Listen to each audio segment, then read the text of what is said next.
Something happened this July that most seniors haven't heard about yet. Certain things you're probably doing on your phone right now, routine, everyday things, are creating serious financial risk. And in 2026, the people running these scams are more sophisticated than anything we've seen before.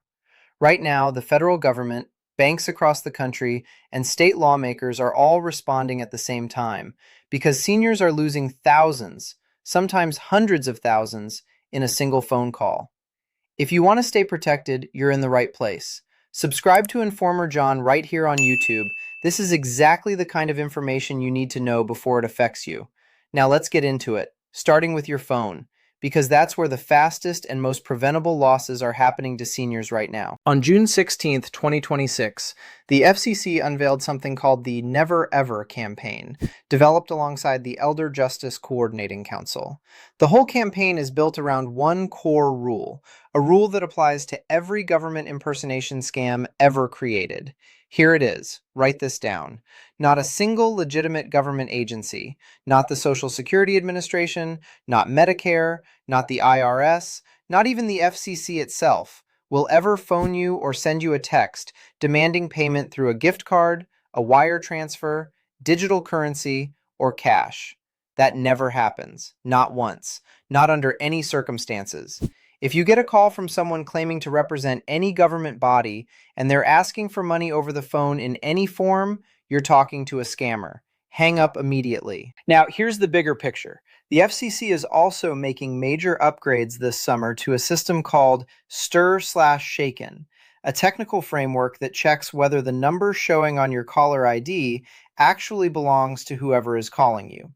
Phone carriers are now held to a stricter standard when it comes to blocking unverified calls.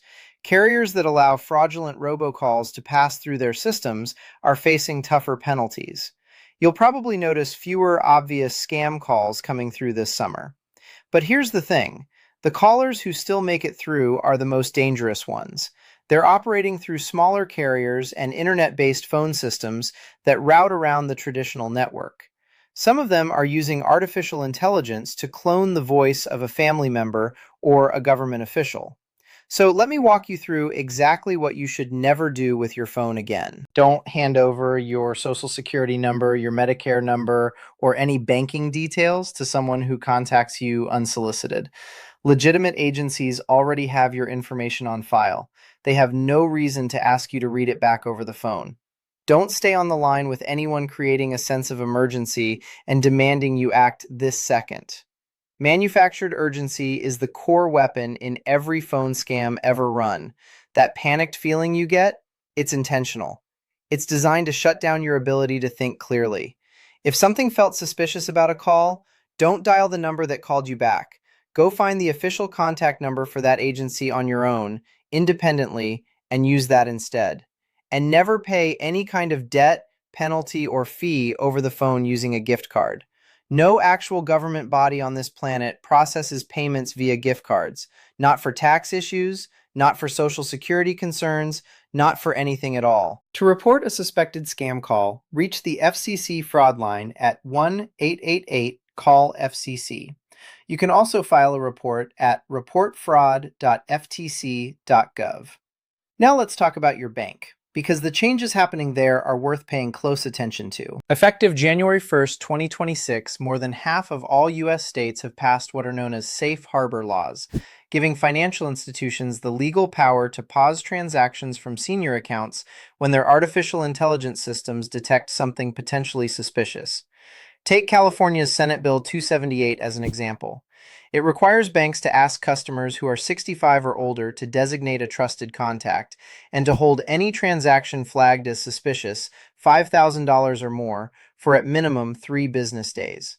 If that transaction turns out to be completely legitimate, the bank is legally protected for having delayed it anyway.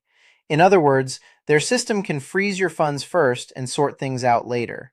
Here's what that looks like when it happens to a real person. A man in Illinois attempted to move $42,000, his own savings, out of his Chase account. The fraud detection system flagged it. His account was frozen for more than a month. He couldn't reach his savings, couldn't pay regular bills, and ended up charging everything to a credit card just to get by, all while his money sat locked behind a decision made by an algorithm. It eventually took a local news station stepping in before Chase released his funds. This isn't a scam story. This is a story about what happens when a bank's AI decides your perfectly legal transaction looks wrong. The fix is simple, and it takes about 10 minutes. Call your bank and ask to add a trusted contact to your account. Every account. Give them a name and a phone number for that person. If their system flags something you initiate, instead of a 15-day freeze and investigation, they can reach your trusted contact, confirm your intentions, and release the funds in minutes. It's one of the most practical things you can do this summer to protect your financial access. A few other things worth knowing. Bank of America is running 1,000 in-person fraud prevention seminars across the country through 2026. Chase has built a dedicated team trained by behavioral psychologists specifically to interrupt active scams. These are genuine resources. If your local branch is hosting one of these events, showing up is time well spent. The third big change this summer affects drivers. Pennsylvania's Paul Miller Law went live on June 5th, 2026. It makes holding a phone while behind the wheel a primary offense, meaning officers can pull you over for that alone, without needing any other reason. Fines begin at $50 plus court costs. Pennsylvania is now the newest member of a group of 27 states enforcing this as a primary violation, alongside New York, New Jersey, Maryland, and Florida. If you're doing any driving through the Northeast this summer, your phone needs to stay completely out of your hand while the car is moving. Work zone speed cameras are also rolling out fast. Delaware switched on live cameras along I-95 in late May of 2026. The base penalty is $20 plus one additional dollar for each mile per hour you exceed the 55 mile per hour limit inside that zone. In the opening 3 days, over 10,000 tickets were issued. Pennsylvania, Maryland, and Illinois are all actively using work zone cameras that mail citations directly to the vehicle's registered owner, no traffic stop involved. The advice is simple. The moment you spot the first orange work zone sign, drop your speed and hold it there until you've completely cleared the zone. The fourth change involves Medicare Part D, and for anyone taking expensive medications, this one could save you real money. In 2026, the annual out-of-pocket maximum for Medicare Part D has been set at $2,100. Once your covered prescription spending for the year reaches that total, every covered medication costs you nothing for the remainder of the year. This is the first year the cap has been brought down to this level, and it dramatically changes the math for seniors on high-cost brand name drugs. If you've already spent $1,000 or more on prescriptions so far this year, you might be closer to free medications for the rest of 2026 than you think. Here's what to do. Log into your Part D plan's online portal, or call the member number printed on your Medicare card and ask two things. How much have I spent toward my out-of-pocket limit this year, and how far am I from $2,100? And the fifth change, this one surprises most people because they've only ever thought of it as a winter program. LIHEAP, the Low Income Home Energy Assistance Program, is a federal program that helps cover energy costs. Most people picture it as help with heating bills, but it also applies to summer cooling expenses. And here's something worth knowing. Summer applications typically move through the system faster, with far less of a backlog than during winter heating season. If your household income falls at or below 150% of the federal poverty level, you may be eligible for help with air conditioning or electricity costs right now. Call the National Energy Assistance Referral Line at 1-800-3423-720 or search your state's name together with LIHEAP to find your local program. Let me pull everything together. Never pay any government agency over the phone in any form.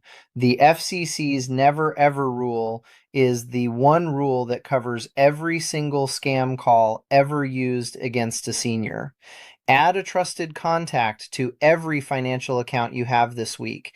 It's the fastest way to make sure new safe harbor laws can't trap your own money in a freeze. Keep your phone out of your hand while driving.